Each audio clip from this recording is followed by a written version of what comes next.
Okay. 1, 2, 3. All right. I'm Jez. This is Keiran. Keiran, what is business sales and why do you know anything about selling a business? Sure. Well, business sales, possibly the easiest way to think about it is it's kind of like car sales, but for businesses. So we are a platform that helps both business owners and business brokers to assist small businesses to transition from one owner to the next. So whether that be like typically that's a full sale, but occasionally you'll see like part of a business, but predominantly it's full sale of a business, and typically, obviously in Australia, any kind of industry, we do a lot of bricks and mortar, but have a lot of online businesses as well, although we're not a dedicated online platform. So basically any business in Australia, that's what we do. Yeah. And all right. And you've been working around like business broking people for quite a while now. So you've had a lot of exposure to all the terminology and the problems people have, and what makes a business valuable or not, and that kind of stuff. Too. So I am actually a registered business valuer as well, myself personally. But we started business sales mostly because we were frustrated at how bad the process was, and we're like, surely, famous last words, how hard can it be to do a better job? So a couple of years into that, and turns out pretty hard, but. We've got about, I think we crossed over $6 billion worth of businesses on the platform just this week. So that's huge. Yeah, cool milestone. Yeah, it's pretty good. So from a standing start, it's been pretty exciting. Yeah, there's a huge space of like, and I guess one of the things that you came to the realization was it wasn't well served by all of the existing marketplaces in a way that was super useful to business brokers. And this isn't about them, but the reason that you have this business and expertise is because selling a business, if you want to like maximize your revenue from that sale, is not easy. And like just putting a sign on the front of the window or popping an email off to your database is, I'm assuming, not the ideal way to cash out a whole business. No. So putting a sign on the window is one of the worst ways. And why is that the worst reason? Yeah, like, why is that not working? Okay, so the main reason is, and be a little bit philosophical, like as humans, we don't like uncertainty, right? And so if you're a staff member or a supplier or a customer and you see that the business is for sale, you're probably going to have some hesitations, or at least you're gonna probably want to talk about it. And so for employees, it's very demotivating and you can spend a whole lot of time sitting around going, "Oh, I'm going to lose my job. What if the new owner's a jerk? What about what if?" And all that time, you're not actually working. So they're all looking for an exit or a backup strategy, basically. Yeah, and typically what we find, the joke goes is that your good employees leave because they can, and your bad employees stay, and so that really hurts your business. And so a buyer's going to come in and they're going to see that and be like, "Hey, what's the go here? This is a bit weird? Why have you got so much turnover all of a sudden?" And same thing with customers, right? So we once an example of this was a business that did wedding planning, right? So they're often, you're making the booking months in advance of when your wedding is, right? And they put up publicly, "Oh, the business is for sale." So every bride and every month, and every time I'm starting to go, "Well, hold up, I'm not sure if you're going to be here in 6 or 9 months." Yeah. Well, because we've had people ask us to put like a notice on their website saying, like businesses for sale, and I've always, the few times we've been asked, I'm like, "Oh, I don't know if that's a good idea. Like that seems like you're advertising that you're out of there." Yeah.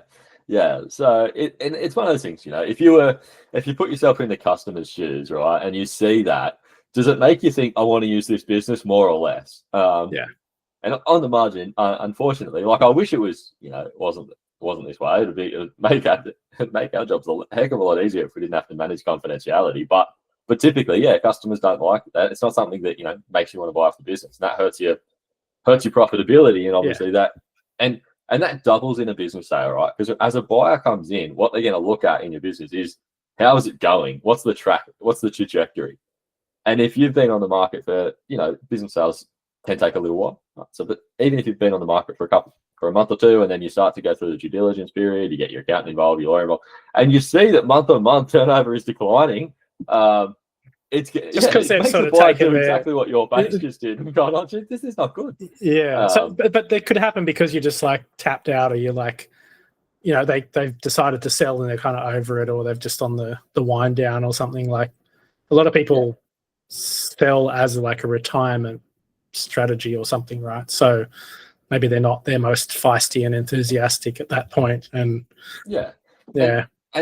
and that just shows up in the value that you're going to get for your business, right? And the main reason for that is if you put yourself in the buyer's shoes, you as a seller might be like, yeah, I'm sure, like this is just because I've taken my eye off the ball, been busy, whatever, right? But the buyer, they're going, well, of course you'd say that. They just see the numbers, right? I'm just seeing decline here. Yeah. And so they're pretty worried about, and I think that's a fair concern from the buyer's point of view, right? As it's hard to know for sure why the business is declining. All you see is declining business and going, do I want to buy a declining business?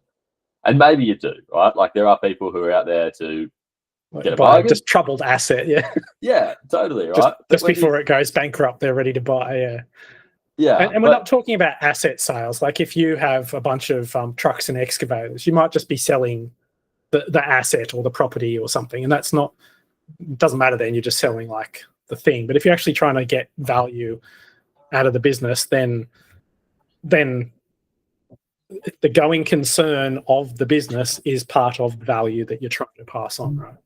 Yeah, exactly.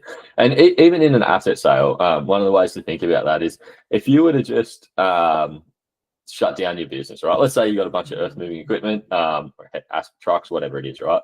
If you were to shut down the business and walk away, right? To sell those assets, you'd probably, you give them to an auction house, you go give them to Slattery's or whatever. I'm sure Slattery's are great, they'll do a great job, but you're going to get auction value. You're not going to get the full market value because it's not like it's, but you can't also do it in a, kind of gradual wind down because you want to sell all the trucks and be done with it, right? And so selling in a business transaction, you tend to get a better price for your trucks anyway, which is kind of reflective of the goodwill of the business, because they're like purposeful for that business and they're the right size and capability and whatever, instead of just like whoever happens to want to buy a truck that week or exactly.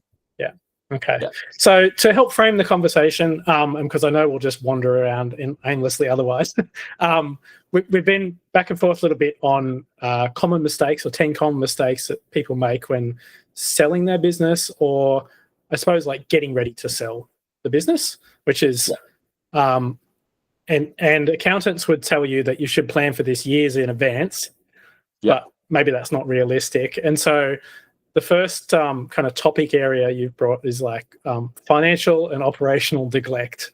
And neglect is a strong word, but what are you bundling into that? Yeah, sure. So I guess I'd say in there, if you couldn't produce a P&L and you couldn't tell us how your business is tracking, that's probably a bit of a red flag. Well, hopefully your accountant can give you profit and loss and bank statements and all the things that, like, that's a standard document you're going to have, right? Like, it is, but this is where it starts to get a little bit complicated, right? Because every small business has is set up to run kind of how the owner wants it, and so and there are reasons why your tax profit is not the same as your business profit when you go to sell. And so, for example, like I'll pick on you, right? Like in your business, it would be totally legitimate for you to have a car as part of your package, right? Yeah. And that the cost of the car comes off your profit. But if you were going to say, hey, do you need the car? Well, you could probably run the business without it, right? Yeah.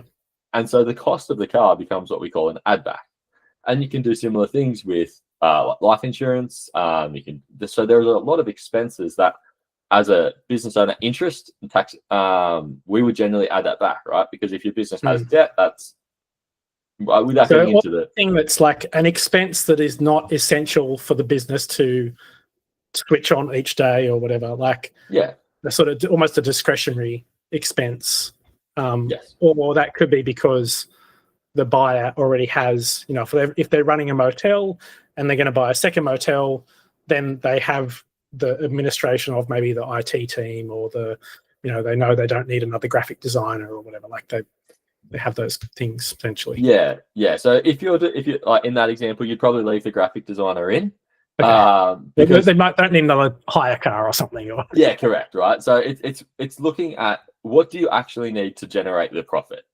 And so if the asset or whatever you're talking about, it could be expenses as well, right? So could be your travel or something like that. Travel's a little bit grey, but so it's like showing the money that you are, let's call it spending or reinvesting as the person running the business is the area that if you have really clear, like if your accounts say like last year you took a trip to Europe to go to a trade show and you spent $10,000 doing that. Yeah. And you did that as the owner of the business trying to like stay informed about your industry or something. That could be considered and not an expense that might not need to exist next year. And so that adds $10,000 to the sort of what did you call it? Unrealized profit or something of the. We call it the adjusted profit. Adjusted profit. That's very yeah. But I mean, where we some people will call it EBITDA, but there's different standards. But typically it's an adjusted profit. Or if you're a big follower of this in the US, they call it SDE. Oh, is that the A on the end of the EBIT? Out of that acronym? That's the A on the end of that is actually amortization. Okay. But similar. It's or some people will call it a normalized EBITDA. So you're going, okay, this was an abnormal expense. We don't go on a trade show every single year, so we're going to normalize the EBITDA back to kind of buying a big piece of machinery like a capital expenditure because you're not going to buy it again the next year would show like that too, maybe. Well, that shows in depreciation because again, it's technical, but the capital, when you buy a capital asset, that doesn't go through your P&L, but the depreciation does. Now, currently, you can depreciate assets. You can write them off in year one. So if you buy a laptop, it's going to last you for more than 12 months, but you can write it all off in year one. That depreciation would typically be added back into a normalized EBITDA.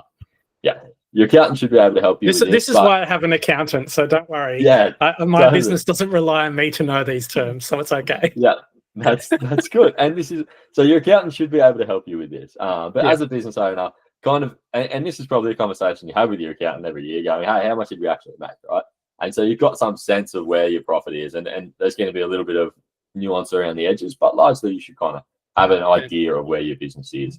And a good accountant would be able to steer you, like take you through this process to understand the numbers and come up with the right documents and reports. Like you shouldn't be asking your business broker or like businesssales.com to make that report necessarily for you, I suppose. Yeah. If you've got a broker, you can definitely involve them in this because, and this is where it starts to get like, as we've kind of discussed, right? There's some things that are complicated, right? Like a graphic designer, do we leave them in or out? This could be either side, yeah. Yeah, which car stays in? If you've got like a transport business or a landscaping business or a building company, maybe the truck does have to stay in. So there's a lot of nuance, and that's where a good broker is doing this all the time. They'll be able to do that very quickly and be like, "Yep, leave this in, take this out." And kind of go. They know what is reasonable to exclude from those figures and what people would expect to see. And it varies by industry.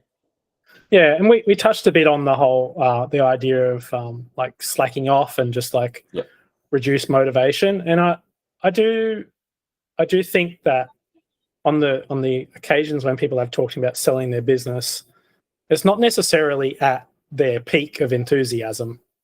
Yeah, like I mean, everybody's different, but I mean, if something's like if you're having an awesome time and it's going really well, maybe that is a good time to sell, but more likely it's when you've realized like, oh, I've had a health issue, or I just want to go and like sail my boat more, or some other life thing has happened, and now you're just like, you know what, I don't have I might be a bit older and don't have the energy of the 25-year-old that started the business. I guess you probably see that all the time, I suppose. Yeah, totally. And another one is moving. So interestingly, there's been, I guess, with the migration trends in Australia, a lot of people kind of moving. And so one of the number one reasons for selling a business is actually moving. Okay, hey, that's great. I want to move, getting a bit older. I want to move closer to family. This, that, or maybe a partner gets a job somewhere else. And so that is actually a fairly common reason. Is moving. Or like honest, partner moves. Yeah, like someone, the other part of their partnership moves, and they've got to kind of go. Maybe they can't even sell the business. I guess some businesses aren't very portable. So yeah, that's right. Like if you've got a physical cafe, it's not something you can just pick up and take with you.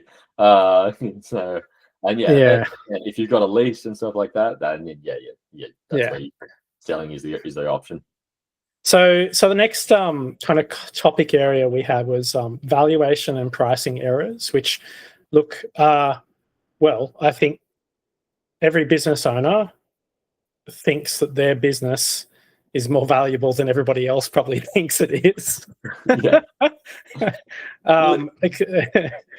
probably true. Yeah. I mean, every business probably looks better on the outside than on the inside too. So, yeah, exactly. So this is an interesting one. So I've seen it both ways. I have actually seen people dramatically undervalue their business, but typically it is over. People will look at their business with rose-colored glasses, right?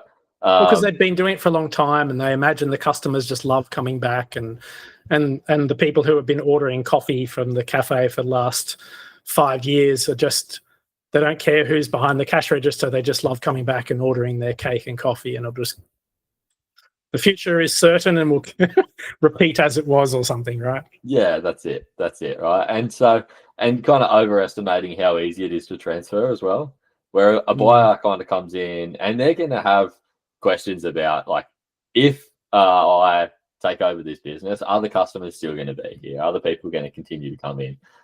One of the questions, and how reliant is it on the actual business owner? I think that's a big one. Like, you forget how much you turning up, not just strategically, but actually day-to-day operations. And we sort of talked a bit about this before, like even the difference between like how easy it is to run your point of sale and your shopping cart might play into the sort of perceived value, because, I mean, effectively, my understanding is that the ideal situation is that the person who owns the business can just turn up and sit in the corner and read a book and do nothing, and everything carries on regardless. And if you want to maximize your value, then you should be able to just like go on holidays for 2 weeks and not worry about it.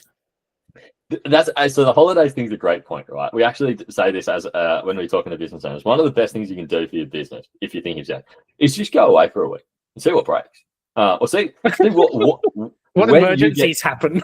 Right? When do people call you and go, "Hey, I don't have the password for, what's the PIN code for? The POS locked and I don't know."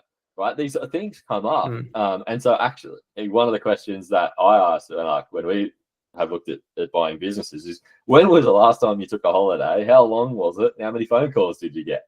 And if you can take yourself for a holiday for a week or two, that's actually fantastic for your business value. Because when a buyer comes along, you can kind of say to them, "Hey, look, not only can I go away on holidays, I just did, and it was lovely, and it continues regardless of my negligence." Yeah, totally. Because you've done such a good job. And you've got processes and people and things, and I mean, obviously you can't untangle yourself from potentially like you being a like a kind of happy influence on the business and the people working there and the customers. Like, that's hard to untangle, but being able to not have to be on call, I guess, is sort of what you're saying there too. Yeah, exactly right. Like, it's not saying that you don't have to do anything in the business.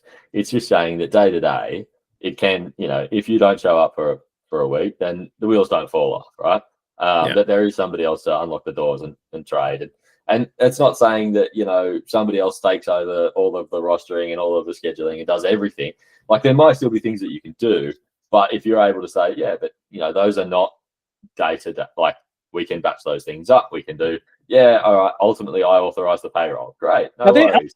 businesses like that? I mean, so in a retail situation, it's usually very hard to tell after you get over a small business. Like you really can't tell. The person serving you could own the shop, or they could be, on an island somewhere. You wouldn't really know. And most of the businesses that I would interact with, we're often working with sort of the key people or the decision maker, and it's pretty hard to imagine them not being there and everything still being perfectly fine. Yeah, Like, sure. I do wonder if there's many businesses like that. I don't know, like Yeah, that aren't franchises, because I think that's a different kind of category too. sure. Yeah. Yeah. And look, I think that's probably partly because, to be fair, when someone's talking to you about a website and it's like that's a strategic decision, right? Like the business owner should be involved in that one, right? And and so that's probably a little bit of bias in there, right? But could the cafe, could coffees get made without me there? Like the answer to that is totally yes, right? Like, well, that's true, assuming they can afford to pay a good barista to be in that position too, I guess, which is a different kind of a problem. But yes. Yeah. And so obviously, and so that comes back to, how profitable is the business? And there's a lot of questions kind of around that. But similar, like in the trades, right? Like, do you have, if you've got, say, a plumbing business, right? Do you have another plumber who does some of the on-call work? Like, great. If you're the only, if it's only you, like that makes it harder. Again, but if you're a plumbing business with like 4 trucks and 4 plumbers and a couple of people running the office, and you might still be out doing things because you enjoy working on fire hydrants or whatever you want to do. Yeah. But and you add value by doing that. But if you can stop doing that and the business is okay otherwise, then that will be pretty much that's what you're saying. Like that would be a business that you could pick up and drop on top of another plumbing business and would carry on. Yeah. And again, like you can sell a business where you are still hands-on as the owner, right? Like that happens all of the time. In fact, so you don't have to be fully hands-off in order to sell your business. Okay. But you get a job as a consultant at that business or something, or or like, for example, a recent sale that went through was a crane business, right? And the buyer he'd been working as a crane operator, wanted to do his own thing. What his primary concern was how am I going to get go buy a crane, obviously big heavy asset, and day one, where do I get work from? And so what he took over was a business where the owner still worked on it, right? Owner, like, yes, they have other crew around you, but he was the primary operator. And he was like, perfect. Well, I can step straight into the primary operator role. I've got the infrastructure around me. I've got bookings, and I'm not an expert on cranes at all, right? But you typically see there's another truck that rolls up to do the traffic control, and there's something else with bringing all this gear. And all of those people were all in place. And so the operator was able to step in day one. So it was much less risky than starting. So they can probably get a loan for that too. Whereas if you go and if you've never run a business and you're going to ask a bank for a loan for a few $1 million worth of crane, I imagine the scrutiny is a bit higher. So yeah. Another one on this, because obviously, if you probably people listening think, oh yeah, that's all good and well if you've got a lot of assets, but does that happen in asset light businesses? And so yes, an example from it wasn't in Sydney, but let's say there was a business, and let's call it Sydney fencing, right? So they had location plus fencing, and so they got about I think it was 10 calls a week just from their website, just from their Google My Business, people going, hey, can you come give me a fence, all right? And they had one apprentice and a crappy truck, right? That was it. But what they sold, and don't get me wrong, they didn't sell for millions of dollars or anything, right? But they sold they sold the lead pipeline. Correct. Well, they sold the brand, the website, and the name and the phone number. And so Ole was like, yeah, sweet, just paid for a sweet European holiday. I'm going business class for the first time ever. Well, I feel like that's the sort of business that we would see them even potentially just go and close up and go, no, I'm done. I'm just going to turn the phone off and walk away, because they don't necessarily see that there's enough value there to be bothered with or something. So that's an interesting example. Yeah. And so that's totally one of the things that comes up, right? How do you make sure or how do you know if your business is valuable? Obviously, bias you could ask us. But it's making a profit, but yeah. Yeah, but do customers turn up? And so if you've got like a reliable stream of repeatable customers, again, it doesn't have to be like there's this whole a lot of stuff about recurring revenue. Yeah, recurring revenue is great, sure, whatever.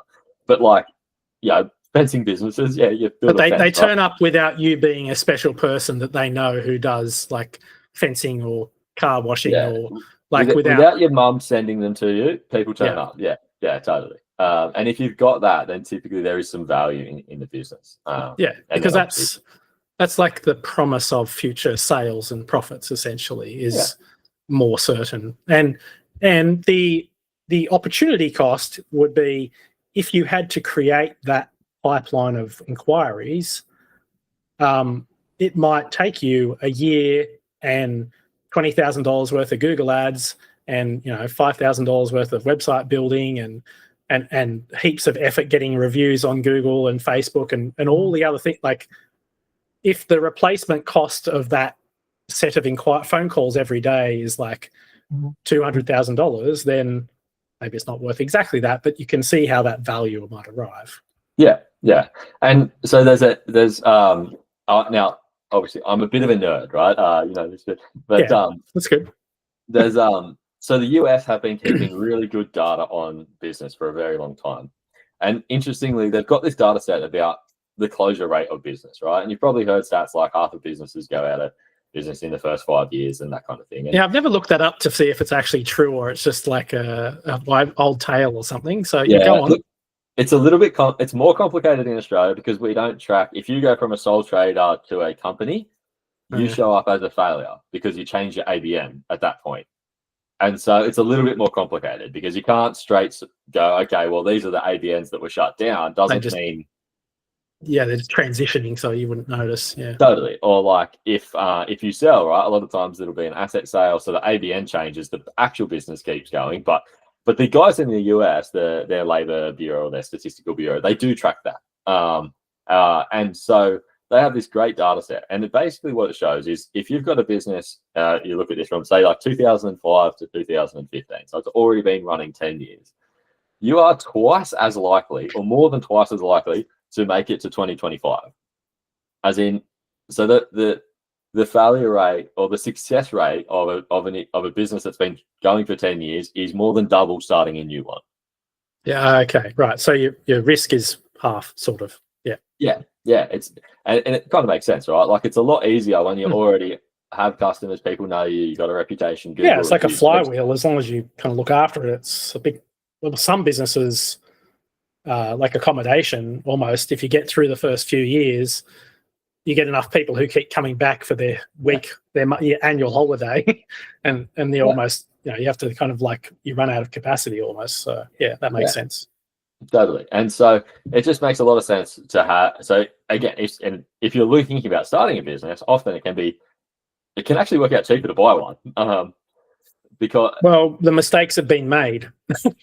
Totally. And like the hard work of what am I going to write on my website? What picture should I use? What color? Well, and especially it's different if you're in a situation where you don't have responsibilities, dependents, bills to pay. You're still like a student or like you're living a fairly cost-free life. Or have a job that you can keep doing at the same time. But if you have all of those responsibilities, like real time and financial, it's probably when you weigh up, I can take out a loan for $500,000, and I've got to have to pay that interest, but I need to do that because I have to maintain my existence at this sort of my life. I can't just like go and live with my parents for 2 years while I start a business. It's not an option. So I'm going to have to do the more like upfront expensive things so that I can, I don't have to like reduce my living expenses.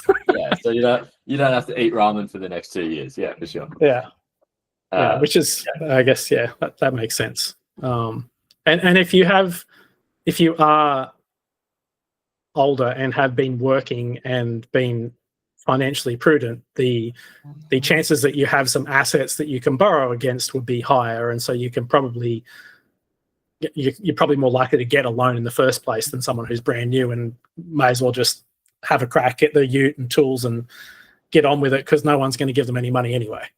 Yeah, but even in that case, right? So to go buy ute and tools and get all the gear, right? Like it's still so it's unsecured finance, but yeah. Yeah, and so you can do that in business as well, right? So there are unsecured lenders for business, and typically, you know, services businesses, you can do most people finance a purchase? It depends. So the classic answer, right? Yeah, sure. So, well, is it common, and do people usually get finance approved, or it's really difficult? Yeah, so it's typically not 100% finance. So I would say that probably 80% of deals have a finance component. Right. And is that something you should be trying to figure out when you're selling the business? Like, would someone finance the purchase of the business? Like, is that a measure to try and discover? Like, you know how if you're going to do like a property development, you get the application approved because you can show, look, we're allowed to build units on this beautiful block of land now, so it's worth more. Is that ever part of the process? So the complicated part in commercial finance is the security. So typically the bank will kind of take at face value that the purchase price, no one's going to buy it, or you very rarely sell an overpriced business, right? So the price is probably going to be about right. And so if the price is about right, then the business should be able to service the loan. Right. But where the bank will go is like, well, okay, if things go pear-shaped, what's my security? And that is mostly going to be driven by who the buyer is. So they want to secure like half of the loan against a house or something, or some kind of physical asset, right? So that could be an asset in the business. So for example, in the crane example, you can use the crane. If you've got fixed assets in your business, they can be used to help kind of fund the purchase. So the business that's being transacted becomes the value that is the security for the loan. Yeah. Right. Interesting. Okay. Yeah. So So typically, it is. Yeah, it makes sense, but it sounds weird. Yeah. That's all. Yeah. So typically, it's a specific asset within the business. Okay. So the bank won't want to property or vehicles or not the stock, or but like machinery or something. Yeah. Okay. Yeah. Excellent. Correct. Yeah. Stock is more complicated because stock obviously you have to replace, and you can't say like I'm secured over this crane. Because your stock is constantly moving, right? So you can't secure over stock. You have to kind of secure over a parcel of stock, and so that. Yeah. So the other point you made in this kind of area was crafting a narrative about why the business is valued like that. And I don't suppose that literally means like telling a story, but it's things I assume like, well, here is our order book for the next 6 months. And, you know, we have contracts in place with the government, or, you know, we've been successful at tendering for work for a long time, so we have a reputation in this. Is that what you mean about that kind of thing? Yeah. So what the worst way to say when somebody says, how do you know what your business is worth? Like, my accountant told me that's what I need to retire. Not how you. That's a great answer. That's what I need to close the doors without a debt. Yeah, totally. Oh, that's the yacht. That's how much the yacht costs. I just decided. Yeah, so that's not the answer to give. Yeah. Yeah, no, don't say that. But like you would be amazed how often that does kind of happen. Which is just crazy. It's the goal that's been set, I suppose. So yeah. So like it's great. Have your goal for sure, but when it comes to valuing your business, you should have it tied to either your profit, the profit that the business generates, or some kind of anchor, right? Like, what is the profit?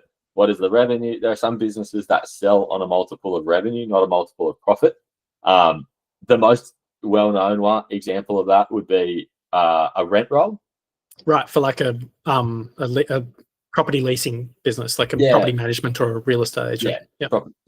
So property management, and typically the reason for that is that most property investors will sell their properties after about 10 years. Okay. On average, it's around 10 years. And so if you're the property manager, you know that about 10% of your book is going to turn over, is going to be available to sell every year. And so Oh, so they become real estate customers, like to sell the property, right? Yeah, and obviously the commission for a sale is a lot higher than. So when you're buying a residential property book, one of the interesting things about that is that they look at the purchaser will look at the density, like how close are all your houses.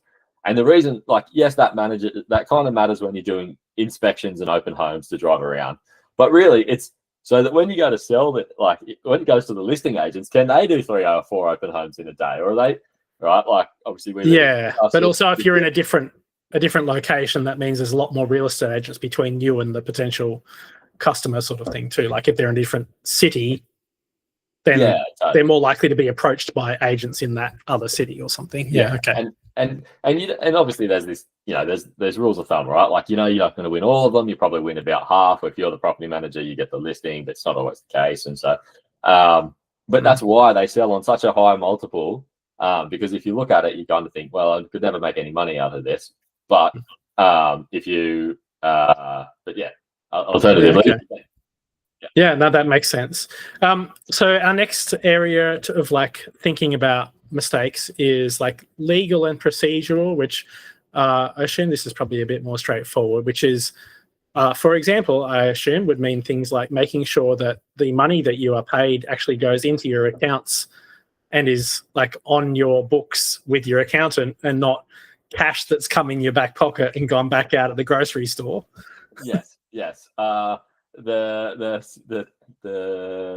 saying here is you can't steal it twice. So if you have been, and fundamentally also, right, like if you're gonna say to the purchaser of your business, hey, I've been defrauding the government, but you should trust me.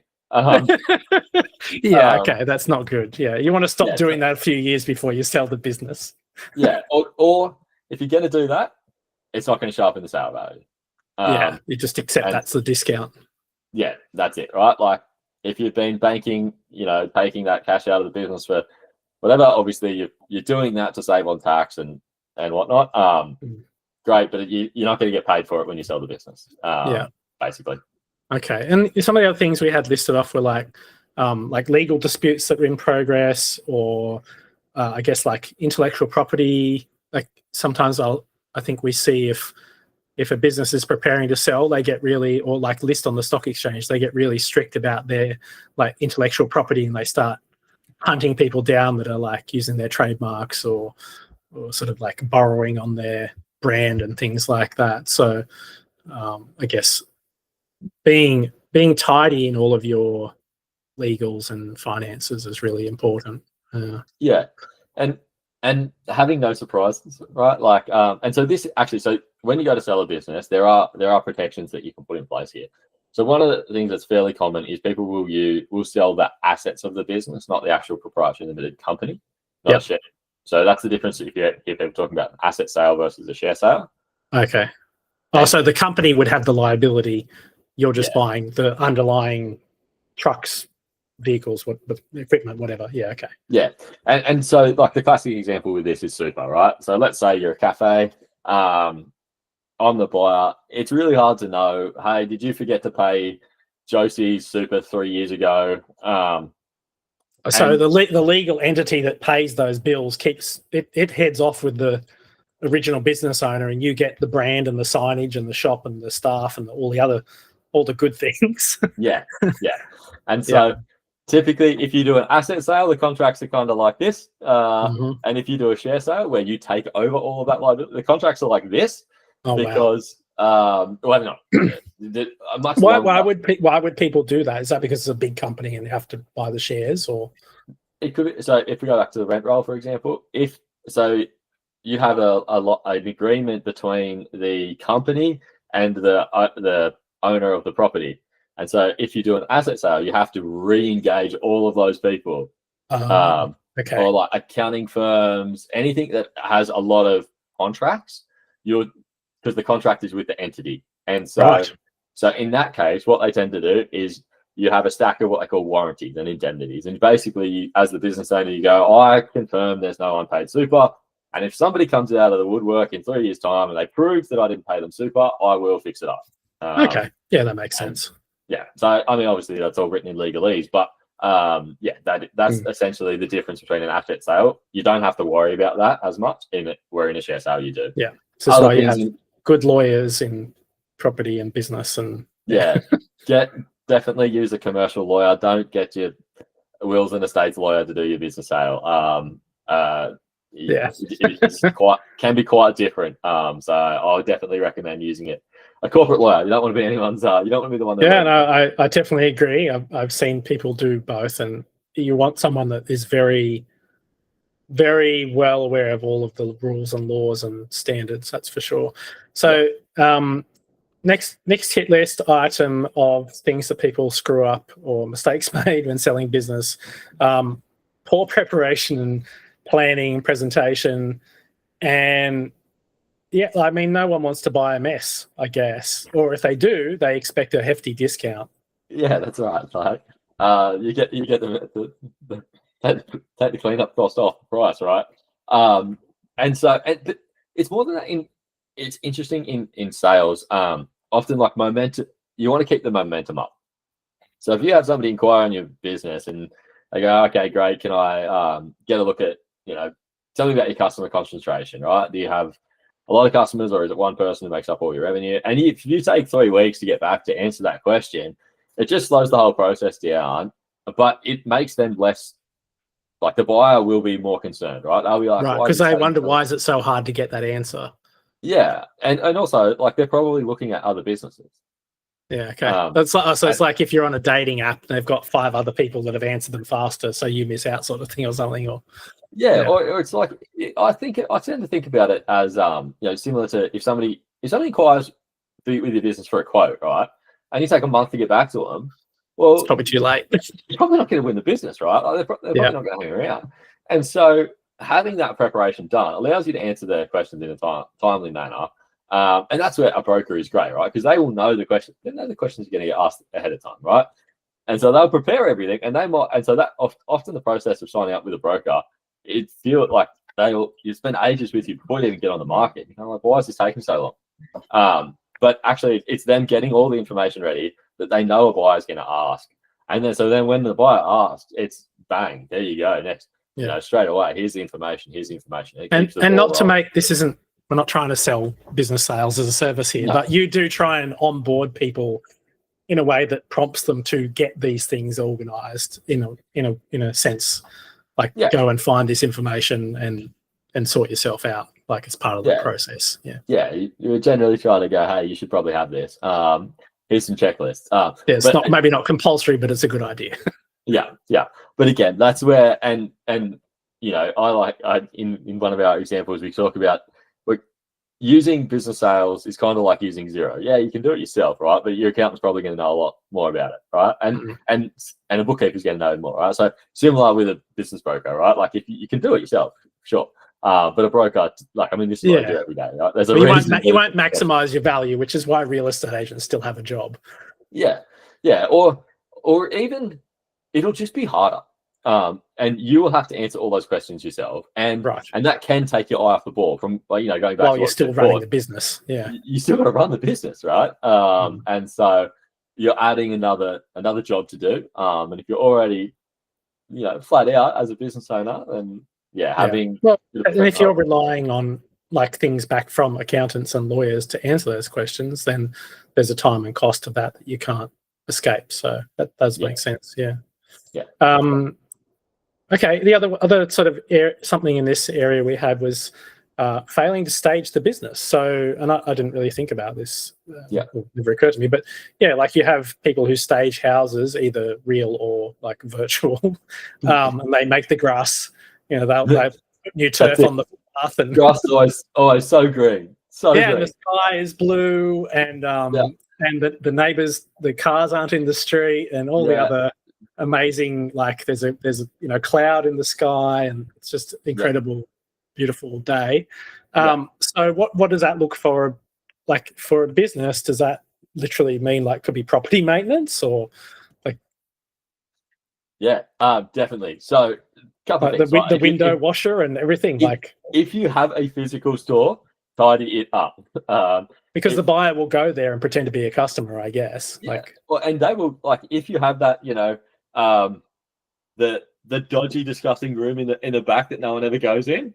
Like, take a weekend and throw the crap in. Like, clean it up. But then in your procedures as well, right? So if you've got how-to guides, staff training, tidy that stuff up. Have a procedure manual with information about how the business runs. Have that, like, I'm sure. And you're probably going to take time. You're going to need time to do it, which is where this is hard if you're in a hurry, because you're just not going to be able to fit all this in like 1 month's worth of effort, really, are you? It's a multi-year process. Well, it's all a spectrum, right? And so if you need, like, if you are ill, if you have a health reason, if you need an urgent sale, that's fine, right? And similar with a property, right? Like, can you sell a house without staging? Of course you can, but it might not sell as fast, and it might not get it as high a value. So it comes back to, how much effort are you willing to put into your sale to make these decisions. But if you have the opportunity, you will have a better. Oh, actually, side tangent again. Sorry. In a business sale, there's always price and there's terms, right? So one of the price is what you pay, that you're going to get but then you might have things like it's quite common in accounting and professional services to have what they call a clawback. So if a certain amount of clients leave within 12 months, then the purchase price is reduced.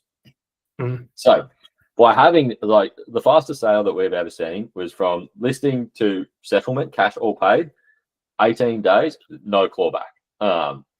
And so they had all of their information ready to go, and they basically ran it like an auction. It was insane. But that's definitely that's the exception by the sounds of it. That's right on left hand end of the bell curve, which tells me there's plenty more that are well more than 18 days. Yes, 18 days is the record. So what's normal? Like three or 4 months, or like what's typical? It varies dramatically by industry and location, right? If you're in, I hate to pick on Dub Vegas, but if you're in Dubbo, rural areas, that tends to take longer than in city, and that just comes back to there's fewer people, and you might have to move there or something to take over the business. So that makes sense. Yeah, Queensland businesses tend to sell a little bit faster because it's always nice to move warm. It's warmer up there. People move here. And people moving from overseas who want to go and live in southeast Queensland because it's a bit of a hive of economic activity, and it's pretty intense. So look, we've got about 10 minutes left before we both have to go. So so emotional and strategic mistakes, I imagine this comes into the, like, I've been building this business for 10 years or 20 or 30 years, and it's my family. My grandfather passed it down to my father, or I love my customers, or you're become so attached to the work. Like, is this the sort of thing you're talking about here that goes wrong? Yeah, totally. So things like, I'm really worried about what the new owner is going to be like. There's a particular one. Like the reputation being damaged of the person in their community if they still live there, I guess. But also staff not liking the new owner, all of these kinds of, and kind of trying to put restrictions on what the new owner can do. So, like, you can't get rid of this person, you can't do this, and trying to lock all of that stuff in. It makes it really, really hard. A great example where we were working with this was many years ago before I had business stuff, but we were talking to a business owner, and they had a gym, and they were like, there's a person who wants to buy the gym, they're super keen, they've got the money, they're ready to go, but they don't have any experience running a gym. I'm really worried that the staff and the customers won't like them. And I was like, well, okay, but how much experience did you have running a gym before you started it? And they go, actually, I didn't. I forgot about that. Yeah. You've got to get in the saddle, right? So, your business, it is, it's definitely personal, right? And like, I have this too with business sales. Like, I love it. I think but when it does come time to sell, like, things will change, and that's okay. If you pick, someone yourself an absolute jerk, right? Like, I totally get that. But understanding that the new owner is probably going to see things differently, they're probably going to make some changes. But better ultimately, I remember one piece of advice that a client gave me like 20 years ago, and he was selling his business, and I was like, why don't you make everything better? Because I was like, why don't we make the website better? Literally that. Why don't we do it? Because I was like, it'd be shiny and new and he was like, but you need to give the next person some room to like improve or kind of see that there's space for them to do better. And and also you're sort of over investing in a sense because they might not value the improvement you make. And so there's a potential, I felt like at the time that what he was telling me, there was a mistake in making everything too perfect and putting heaps of money into it because the next person might not value that, but more so they want to know they can improve what's there. And, you know, whether that's, but not in bad ways, but just like, oh, I can make the office have a better printer and be better laid out or something, or that kind of thing. Yeah. Well, I say it like to talk about like financially, right? Like if you said, okay, you and I could probably agree that, hey, if you invest in a better website, your business is going to be more profitable, right? More customers, faster, da. Cool. We all kind of agree with that, right? But the thing is, you have to pay for that upfront. Yeah. And you don't see that result. And so from a profit and loss point of view, all the buyer's going to see is an expense, and they're not getting the increase hasn't yet shown up. And so doing that right before the sale is actually, it's not a good idea. So more the timing of it and the cost. Yeah. Okay. Yeah. So if you've got a long time period, great. But I mean, at the end of the day, if you're a business owner, you should always just try to have the best business you can. And so I probably wouldn't delay doing something obvious just because you think, oh, like, hey, I've got to leave something for the new owner to do. Like, it's always a good time to improve your business. But I probably wouldn't engage on a huge rebrand or anything like that right before selling, because as I said, the new owner, they're probably going to do something anyway. They're going to, I like blue, not purple, right? Like whatever, right? Yeah, they want to make their mark on it or move the business or whatever. Yeah.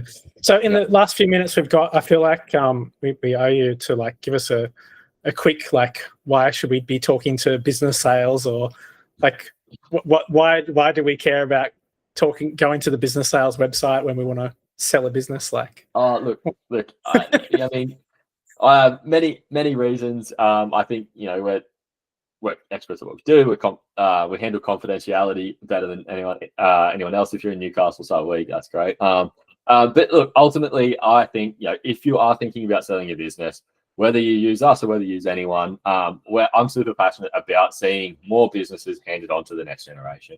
I can still remember the business where I asked my now wife out, right? And that was a small business, right? It's that community, and it still exists on Derby Street. I still go there sometimes, right? And I remember we sat at that table and I was nervous, right? And you don't get that at a massive franchise. You don't get that. No one has emotional memories about Telstra, right? Like, you do, and they're not good emotions. But so I'm super passionate about small business, and so whether you use us or use a broker or whoever. In fact, you're probably better to use a broker. But for the vast majority of business owners, use a broker. And if you need a broker, let's be real. A lot of brokers are your customers, essentially. Like, business sales is a vehicle they use to help maximize the value to their seller, right? That's totally right. Like we have dozens of, actually, I think it's almost 50 brokerages now running on our platform, and so chances are, right, your business will be listed here. Whether you drive it or whether they do, chances are it'll end up on business sales anyway. But ultimately, like, I'm far more concerned about seeing new business owners be able to come in, small business continue to thrive. Well, I mean, if you don't do that, if you didn't believe in it, like, it's destruction of value. Like, being able to pass on the business to someone else means that the value that you created in the years of that business, some of it at least, is being retained and passed on. And honestly, that could be people's livelihood and wages, and maybe someone, like you said, has an emotional connection to the business as a customer, and they'd be really sad if it closed. So that's good. I like it. I think, like, this is something, like, as business owners, we know, right? Like, our businesses are more than just like a P&L, right? Like, it is more than just you can't sell all the soppy stuff, but it's there, isn't it? That's right. And it's there for the community as well, right? So look, someone get to pay more because it's my favorite restaurant where I asked my wife out? No, of course not. But as a customer, like, there is some value in that, because we go back there, anniversaries, Yeah. but all of that to say, like, I'm just super passionate about seeing business owners be able to transition, pass the baton on. So, and it's it is such a difficult thing to get right. I think it's reasonable that you get a sense of satisfaction from that, because without advice from like a well-qualified or experienced people, it just seems like it's so easy to screw it up, or really not to get much back from it. Like, you just end up giving it away almost, and whatever, life throws its curveballs, but ideally you can retain some value from all that effort you put in, because let's face it, many businesses do not return the value to the business owner that they might get if they were being paid a wage somewhere else. Yeah, exactly, right. So if you have the ability to be able to get a return when you sell it, and then absolutely. And if you've spent a long time building your cafe, your restaurant, your tiling business, your roofing business, you want your staff, your customers to be happy, and to know that you've left them in a good place, I think too it's not a monetary thing, but it's like, hey, look after these people, because I just spent the last 10 years making sure their lawns were mowed, their house was clean, their driveway was pressure washed, or whatever. Yeah, exactly, right. Like, and even that, there is something to be said for that too, right? Of just being able to say to your long-term clients, right, when it is time for you to retire, because everyone retires, right? Like, it happens. Two things are certain: death and taxes. I can give you continuity. Yeah, and to be like, here's whoever, and they're going to do a good job, and I can recommend them. And as a customer, right, like, I'm perfect, right? Because what's the alternative? You're going to make me go do all the work to find someone to replace you? Come on, be nice. I like it. Like, I think it's definitely something that obviously I'm super passionate about it. I've built a business around trying to solve this problem, and so always happy to talk about it. I feel like that's a really positive note to leave it on, Keiran, and it isn't all about the money. And many business owners, I think, would feel just that way. They want not a legacy, but to know that they've done the right thing by everybody who trusted them for many years or whatever, with all of their services. So I agree. Thank you so much. I've had such fun. Thank you. Thank you. I've got to go, and you do. So have an awesome afternoon. Awesome. Thanks, mate. I'll talk about it. Cheers. You're welcome. Bye.